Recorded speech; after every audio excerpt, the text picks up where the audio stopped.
Whose is this track and where does it go? Hi everyone, I'm Rashi Manoja and she is Maya. Hello everyone. On the occasion of World Read Aloud Day, we are going to read aloud a story for you all. And the name of the story is The Gruffalo's Child. So let's read it. The Gruffalo's Child, written by Julia Donaldson. The Gruffalo said that no Gruffalo should ever set foot in the deep, dark wood. Why not? Why not? Because if you do, the big bad mouse will be after you. I met him once, said the Gruffalo. I met him a long, long time ago. What does he look like? Tell us, Dad. Is he terribly big and terribly bad? I can't quite remember, the Gruffalo said. Then he thought for a minute and scratched his head. The big bad mouse is terribly strong and his scaly tail is terribly long. His eyes are like pools of terrible fire and his terrible whiskers are tougher than wire. One snowy night, when the Gruffalo snowed, the Gruffalo's child was feeling bored. So Gruffalo's child was feeling brave. So he tiptoed out of the Gruffalo cave. The snow fell fast and the wind blew wild into the wood when the Gruffalo child. Aha, oh, a trail in the snow. Whose is this trail and where does it go? A tail poked out of a log pile house. Could this be the tail of the big bad mouse?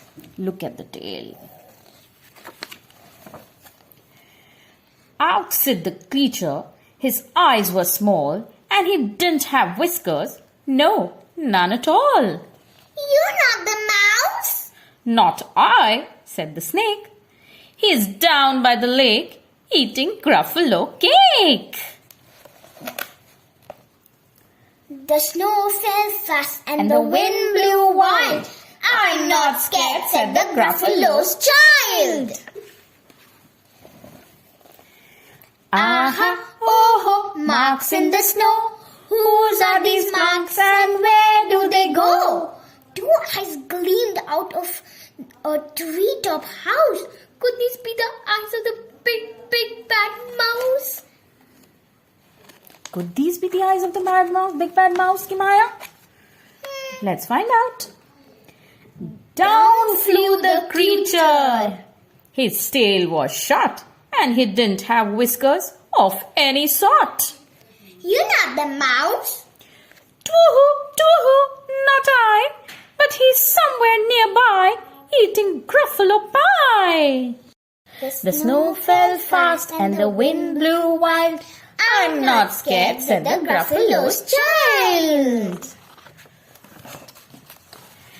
Aha, oh, a track in the snow. Whose is this track and where does it go? Whiskers at last and an underground house. Could this be the home of the big bad mouse?